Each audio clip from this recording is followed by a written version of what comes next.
All right.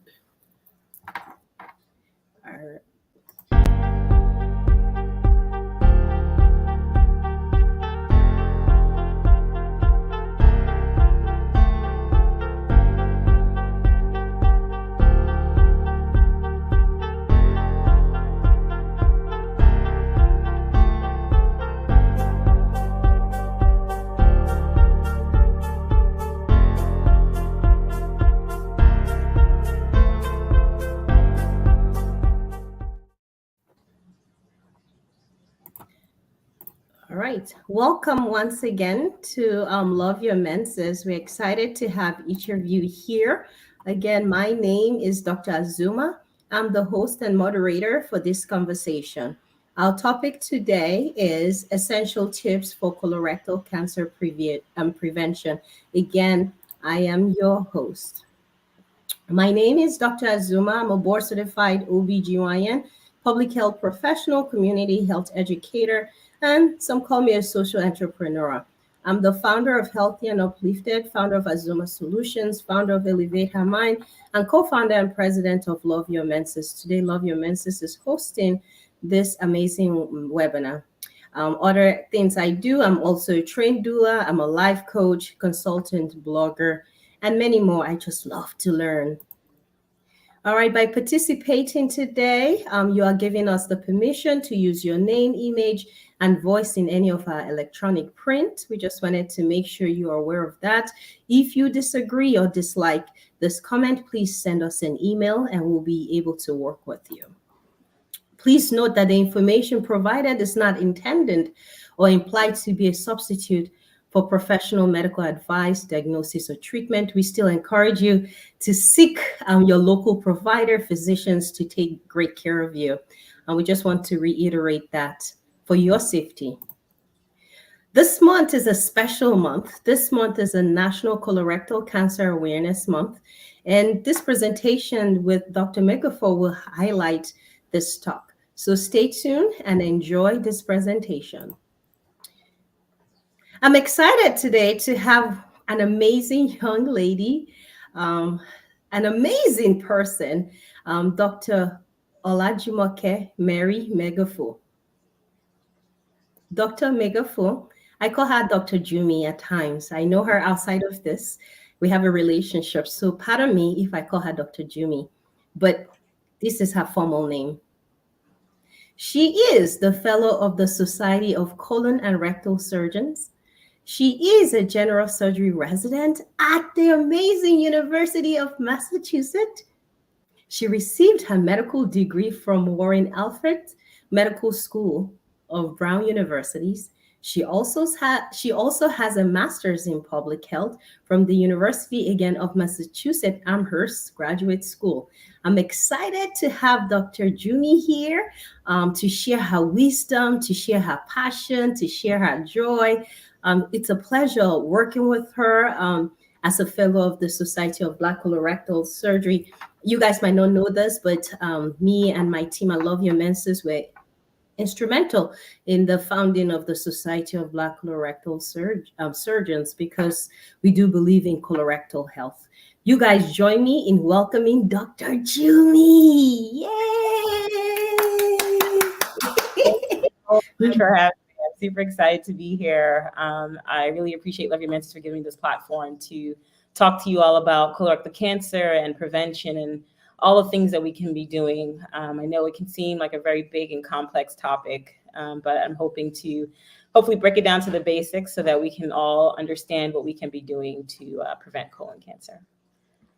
So without further ado, I'll talk a little bit about me. My name is Olajumoke Megafu, but as she so perfectly said, everyone calls me Jumi.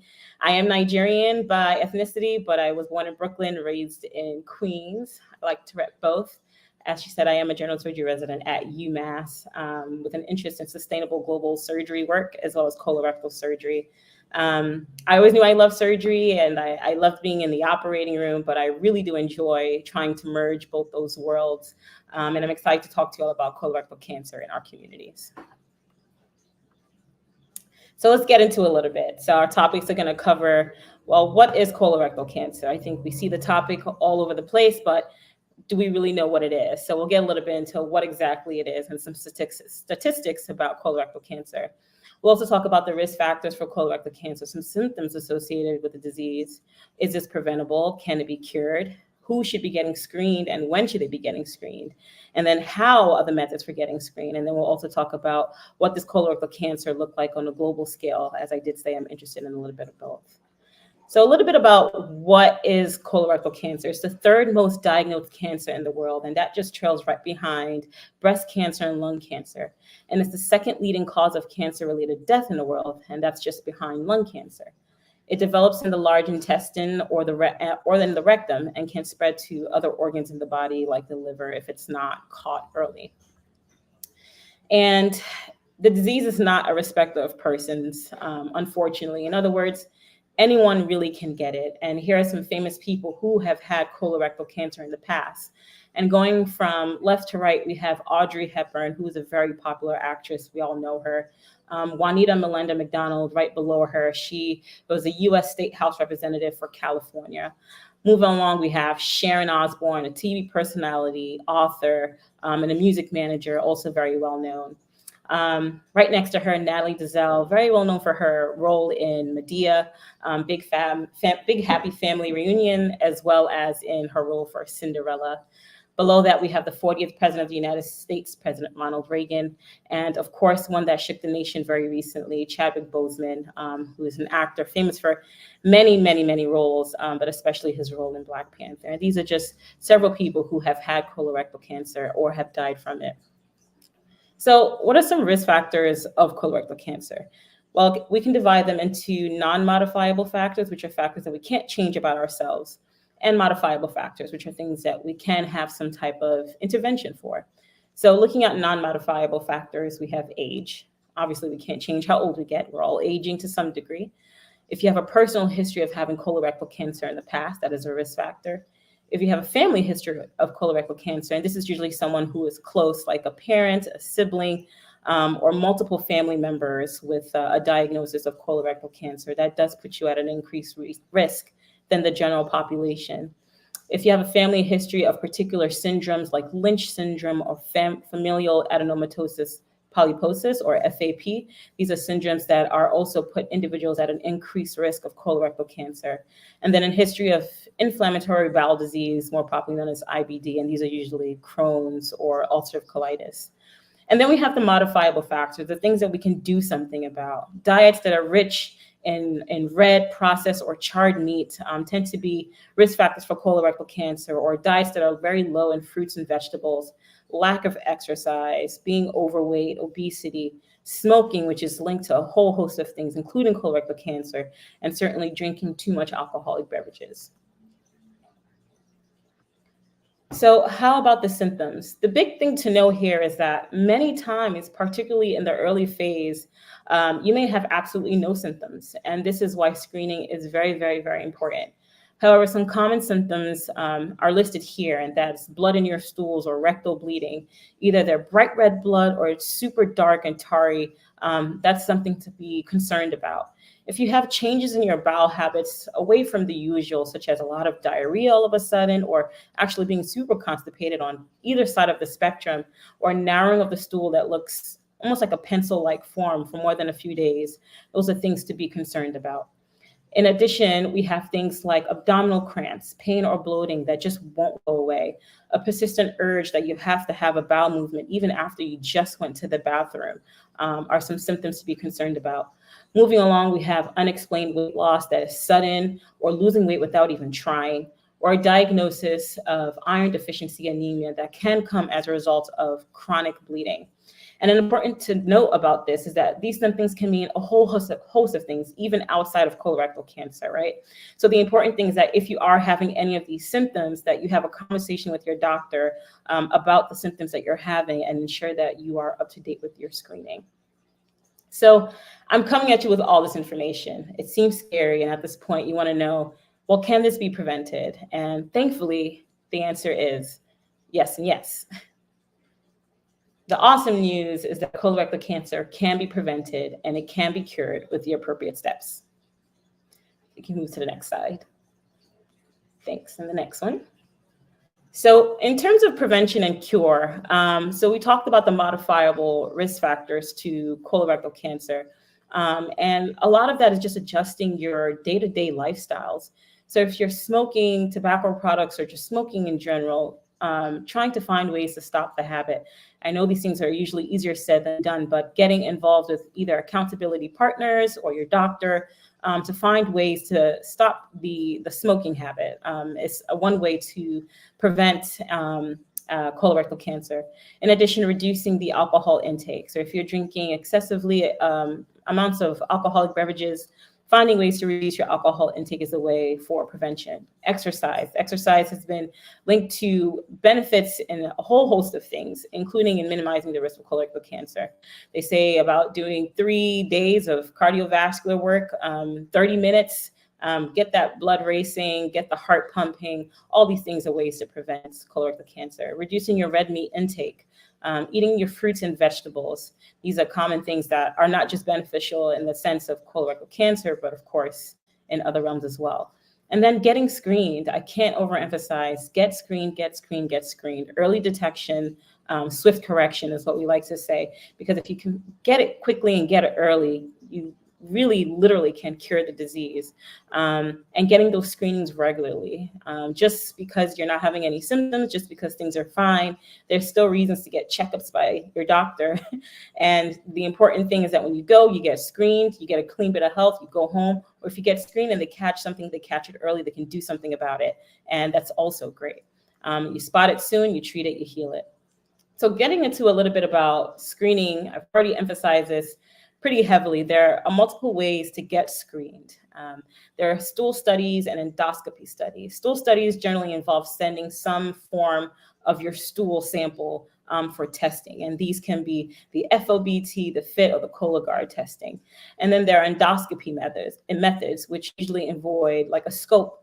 And that's a sigmoidoscopy or a colonoscopy, which is usually what we tend to recommend, because not only is it a screening method, but you can treat at the same time. And that gets me to the next point, that colonoscopy is the only modality that can see the entire colon and intervene at the same time. So take, for example, a stool study. Sure, we get your stool studies and we're looking for certain things in your stools, but we can't do anything about it. And often that means if there's a positive stool study test, you eventually still have to come back to get a more extensive study in the form of, say, a colonoscopy to be able to visualize the colon and intervene where necessary. And the screening guidelines actually changed not too long ago. It used to be at 50, but the important thing for us to know is that screening now starts at the age of 45. It may be earlier for higher risk patients. So this, of course, again, involves a conversation with your doctor of figuring out what the age is appropriate for you. But if you haven't had this conversation yet, or there are no other, alarming risk factors in your family or in yourself, then the starting age for getting screening tests is at the age of 45. So I'm just going to switch gears a little bit and talk about what colorectal cancer looks like across the globe. As I said earlier, I have a big interest in global surgery, particularly sustainable surgery work, as well as colorectal surgery work. And trying to merge those worlds has been quite interesting. So again, colorectal cancer is the second most prevalent global cause of mortality, period. And the majority of the burden is currently lying on the shoulders of low and middle income countries. 70% of cancer deaths in 2020 alone occurred in these low middle income countries. And historically, we haven't been seeing a lot, or at least have not been documenting a lot of cancer cases in these regions. But as of late, whether it's due to more documentation or just the fact that globalization is increasing, there's a rise in the incidence with lower survival rates in these areas. And the complex origins are not fully understood of why this is happening, but it's certainly something that we are noticing on the global scale. So I had the privilege of wrapping up my MPH actually in Ghana and learning from their health system while gathering some insights about colorectal cancer. Next slide, please. And while there, I was able to work specifically with the Aquapim South District. And I got to understand what exactly did they know about colorectal cancer. And honestly, very few knew what colorectal cancer was. And this was alarming because their government is actually pushing for screening services, just as our government is. But very few actually even knew what the disease was. Some thought it only affected men, and only one person actually knew what the screening test was. And if you can only imagine, if you don't know about it, then you can't screen for it, you can't treat yourself about it, or understand the symptoms that you may be having may be linked to colorectal cancer. And you can only imagine that, of course, increases people getting diagnosed with late stage colorectal cancer and not surviving, unfortunately. So just like everywhere else, the key is education on symptoms, risk factors, with an emphasis that screening is important and can prevent and detect colorectal cancer early. I had the blessing and privilege of being part of this during my time in Aquapim, South Ghana. And some of the issues they face are certainly different in the sense that they lack universal coverage for the screening, whereas we in the US currently have screening completely covered, which is a benefit that I encourage us all to take full advantage of. But the emphasis here is that it remains the same, that you need to know the risk factors, you need to know what the symptoms are, and we got to push for screening. So we here in the States need to capitalize on the benefits that we have, such things such as insurance coverage to cover screening practices. And I hope that this is just a little bit more of a push to allow everyone to understand that, screening is important. There are means to get it covered. It is covered by insurance across across all insurance platforms. And if you haven't gotten screened, please, please, please do get screened.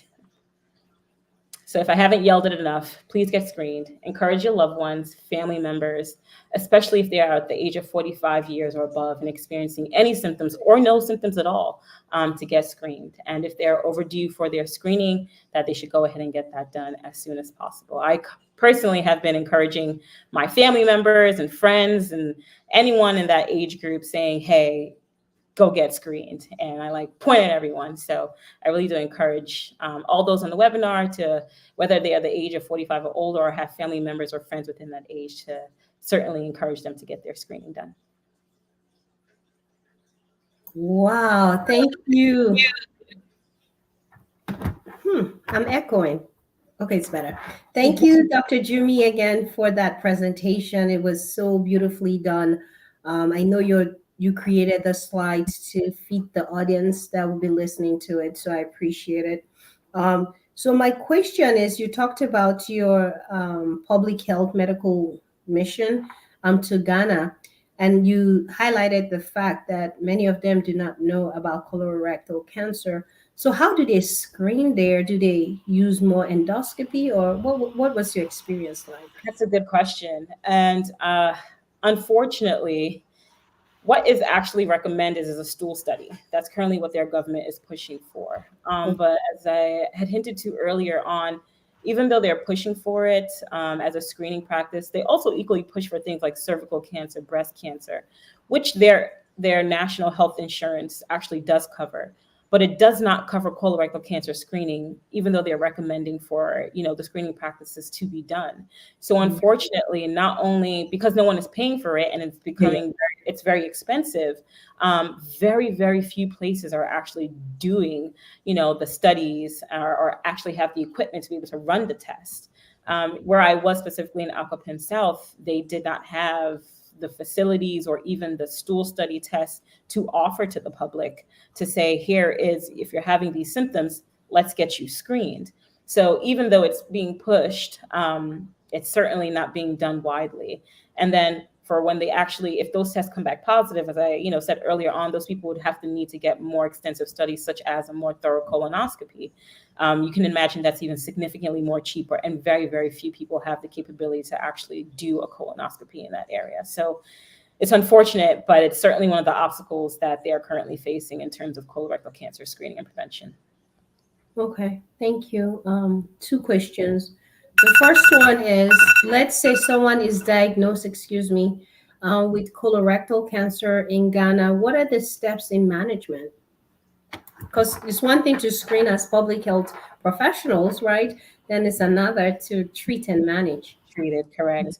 So the facilities for treating colorectal cancer are very few, and they're often limited to more of like the university type hospitals, which tend to be very far for, the general person who lives further away from like the core city. So for many, that means paying for transportation, leaving their job and not making income that day, and pushes them away from even pursuing any additional treatments. And that's not just for colorectal cancer, that's for really anything that requires any higher level of intervention or care. They tend to have to go further. So treatments can be done. It's just the places that offer them are few and far between. But what's really cool is that currently Ghana is the only country outside of South Africa in the whole of the continent of Africa that currently has a colorectal surgery fellowship training program. So we know that they're certainly thinking about this as something that's important. It's more so just getting that widespread capability of the treatment and screening opportunities to be decentralized from not just the center of the city, where it may be very hard to reach for the regular person, and getting it more common for the local districts, physicians, whoever it is, to be able to conduct these studies or perform the treatments. Wow. Thank you for the explanation. The next question is, why do you want to become a colorectal surgeon? Some people call it colon and rectal surgeon. You guys are, what's the correct term? Okay, let's start with that. What's the correct term, and why do you want to do it? Like, if people go either or, but I think in more casual conversation, people just say colorectal. It's just easier to say. At least I say colorectal, and the people around me say colorectal. It's interesting because if you had seen any of my essays that I wrote, whether it was like in literally from high school all the way through like medical school, colorectal was never on there. I didn't really know about it. I thought I wanted to be maybe like a cardiothoracic surgeon. Definitely biased from like TV and stuff, but I thought it was super cool. It was also the very first surgery I ever saw in high school, like an open heart surgery. I was like, oh, this is super cool. I want to do this. But as I went through the motions of, being educated for becoming a doctor and medical school, I really loved the GI tract. It just made the most sense to me. Everything else made sense, but like the GI tract really just was really interesting. And then as a resident, of course, you get more hands-on experience working with your attendings and co-residents. And I loved it. Plus the fact that I really wanted to do global surgery work. It was very easy to integrate things that was colorectal related with global surgery stuff. So it was a world that just perfectly collided for me. Wow. Oh, wow. Thank you. And then the next one is, why did you decide to become a fellow of the Society of Black Colon and Rectal Surgeons? Question. I think it kind of bleeds from why I wanted to be a colorectal surgeon to begin with. Part of it is that it's wild to think that colorectal surgery is still one of the leading causes of cancer-related death or most commonly diagnosed cancers, when it is so readily, preventable, through screening practices. Like, it's one of those diseases that, like, we can literally potentially obliterate people from dying from this disease if everyone in the world could get screened, and if, the facilities were just accessible to everyone, which unfortunately we know that that's not the case. But I think that, especially in our communities, as a person of color myself, and just seeing a lot of the stuff that's happening across the board for people of color in the sciences, the medical field, and seeing us dying at even higher rates than our counterparts within colorectal cancer specifically. You see Blacks or Hispanics dying at more alarming rates than their counterparts. And it's like, why is the reason?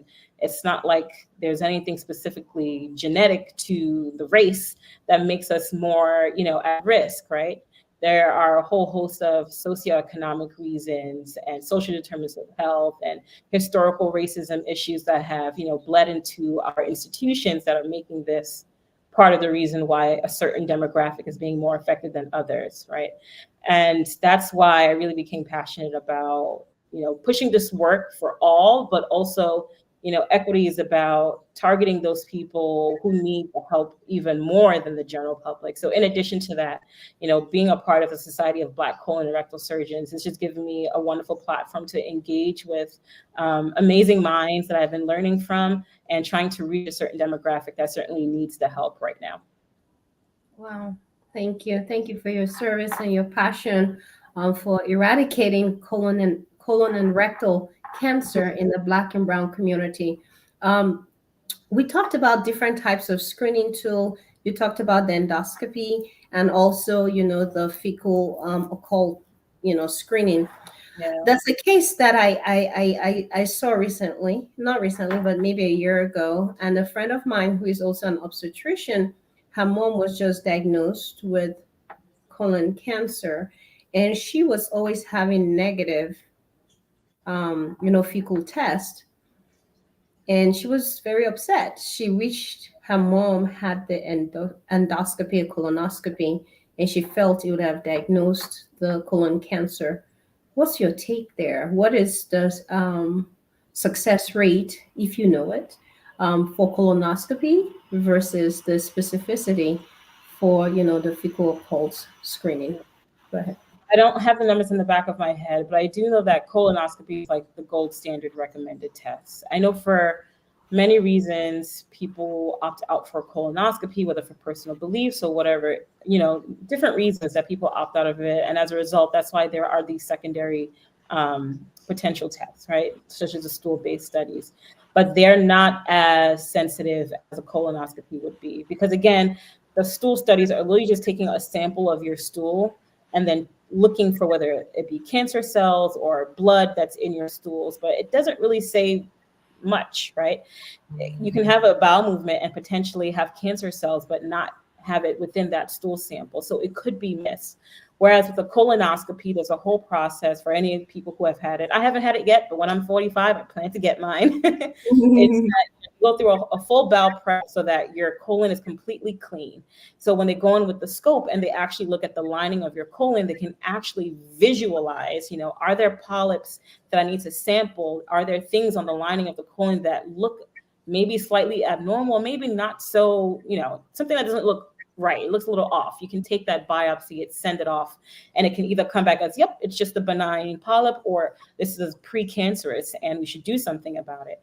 And those other studies are unable to do, that level of visualization that a colonoscopy can do, which is why front end, we always recommend the colonoscopy, but if anyone feels very strongly against it, then of course there are these alternative methods, but being aware that, it's not as sensitive as a colonoscopy would be. Thank you.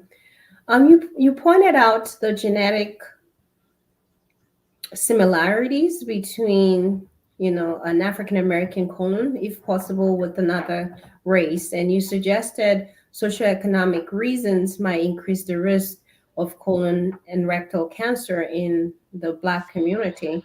Can you touch more on the effect excuse me, of diet? I think you were in a meeting together with me where someone shared a story of this amazing barbecue chef at 40 something getting colon cancer because he was always barbecuing. So can you touch on that and how we can change that if it's feasible? Because yes, I like how you talked about the swift correction with early screening and whatnot, but talk about primary prevention. Yeah, I think, and the socioeconomic portion of it can be a whole deep dive in and of itself, right? We can go into, the historic reasons of how racism has bled into, for example, housing disparities, access disparities, transportation disparities to getting into a hospital, and all that, and how that, unfortunately affects people of color more than it does our white counterparts. However, talking specifically about like diets and these modifiable factors, I had mentioned that like diets rich in red meats or processed meats or charred food, barbecuing, have been shown to be, increase someone's risk of colorectal cancer. And I think the key here is that these are modifiable things, specifically with diet, right? No one's saying completely eliminate red meats from your diet. I mean, if you could, go ahead, great. But, some of us like to eat red meat, or some of us like to have a barbecue every now and again. Or if I'm really just being lazy, just this one time in a week, and I really want something that's processed, it's fast and easy and cheap. We totally understand it. But I think the key is that telling people to completely wipe it out of their diets can be very hard to do. Even telling a physician to completely wipe out something that they probably used to do can be really hard. And definitely for the general public, it's the same. But I think that the key is having, physicians who can work with their patients, have sit-down conversations about what is your current diet like? All right, this is what it is. Can we maybe cut back a little bit? If we're eating red meat every single day of the week, can we cut it down to maybe 3 days a week, and then give alternatives that they do like, whether it's like, chicken or things like something else outside of the red meats, providing alternatives. Because sometimes you just shut people down and say, don't do this, but don't provide an alternative that works with them. Then they're left with nothing. And of course, they go back to their old habits and diets that have worked for them in the past. So I think it comes down to having a good relationship with your physician and your doctor, being open about what your current, diets are, and the physician being open in terms of working with the patient and giving like reasonable alternatives that are healthier and hopefully minimizing their risk of colorectal cancer. Wow, thank you so much. Where does suya fall? And how often should we eat suya? And can you tell people what suya is for those that do not know it? Yes. So though I was not born in Nigeria, I did live in Nigeria for about 3 years. I did my middle school years there. So, and of course, I've been to Ghana and other parts of Africa. I've been to Zambia. Suya is essentially our way of barbecuing. It's like very seasoned meat that has a lot of spices. It's very spicy.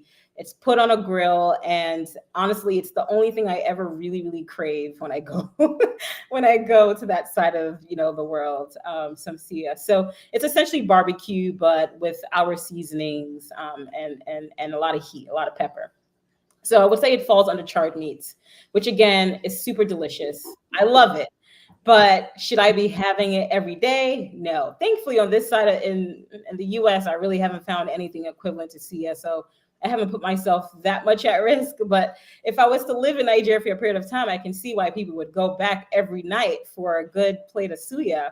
But I think, again, it just comes back to education and understanding. And at the end of the day, we all have to take our health by its bullhorns and have it, because at the end of the day, what we do affects us. And make that personal decision that I really want to minimize my risk here. Sure, I love suya. Maybe I can cut it down to once a week as opposed to every night in the week. But again, yeah, that's what I would say. Okay, thank you. So I don't know if you've seen this, if there's an article or research study that compares the risk of colon and rectal cancer in within the African community, that let's say within Nigeria, if it's more common in people that are socially, economically advanced than people that are poor. Meaning, for example, suya, right? Like going out every night to eat suya, I don't see a poor person doing it, right? Mm-hmm. So is there any data, or can you postulate if you feel like colorectal cancer is higher in like wealthier Africans in Africa than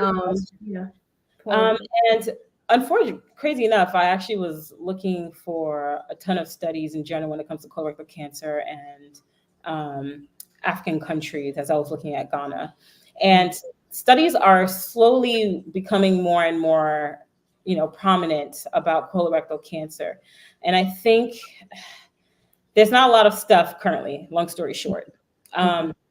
But it would be something very interesting to see, because what we are seeing, at least from the small studies that I have been looking at with Ghana, is that with westernization, globalization, and adopting of more westernized habits, diets, behaviors, that there is now this increase of the incidence of colorectal cancer.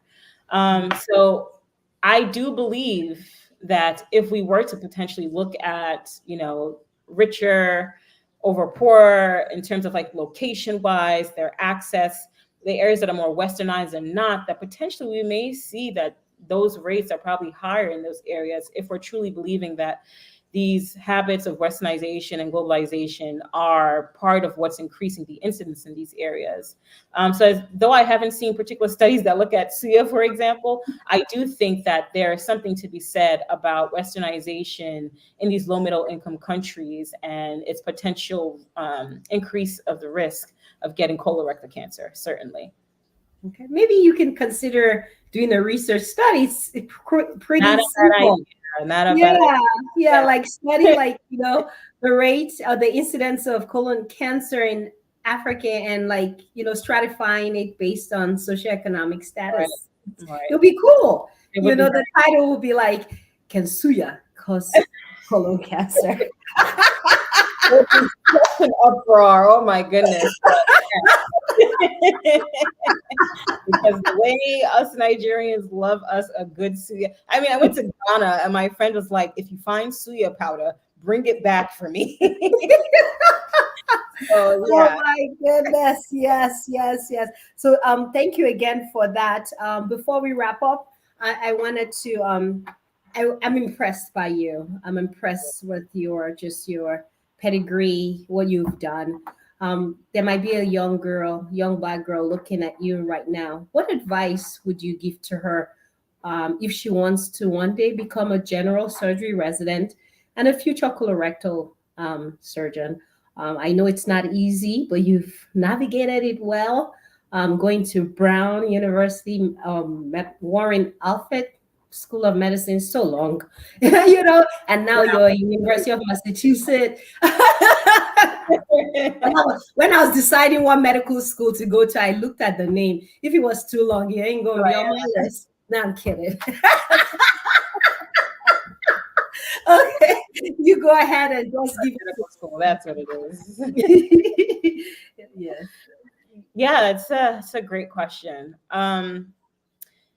I think to anyone out there who is, considering that kind of going into medicine or just looking to be interested in higher education or whatever that may be, I think one of the big things that I've always heard, and I truly do believe in because it's been a big part of where I am today, is finding good mentorship. Finding people who will encourage you, because to be honest, you will go through spaces where people tell you, and I've had a lot of friends and family members who, someone has told them, oh, I think you should consider something else. I think that may be too hard for you. Or you're a woman and you're thinking about going into medicine. It's like, well, don't you want to have kids? And it's like, why do I have to weigh them against each other, right? Like these things can work because they have worked before for people that don't look like us and people who look like us who have done it in the past. And I think finding just good mentorship for people who will encourage you through your successes and the times where you fall down, and they can be so instrumental in helping picking you up.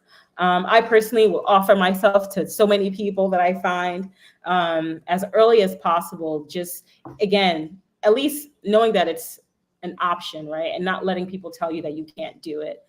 So good mentorship, have a strong head on your shoulders. Know that you may fall, but that's okay. A lot of people fall. As a matter of fact, I don't know anyone who has gotten to wherever they are right now who hasn't had a time of falling, whether they maybe failed a test or didn't do so well in something they thought or whatever it may be. But the important part is not about how you fall, but how you pick yourself up again. So no matter how many times you fall, just get back up and keep pushing. And I promise you that if you have your eyes fixed on a prize, that you'll get to it.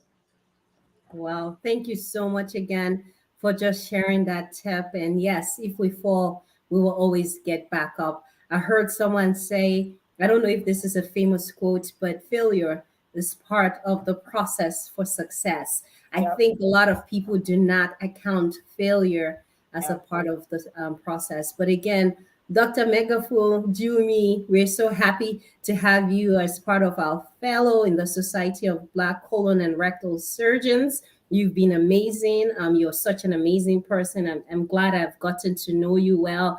I'm rooting for you. Even though I'm a physician, OBGYN, I'm still impressed with you, because I'm so happy to see, future one. Makes me happy. I'm like really impressed. That is funny, but I am. So keep up the good work. Know that even those of us that have come before you are still impressed with you. So keep it up. I hope you do better than we have.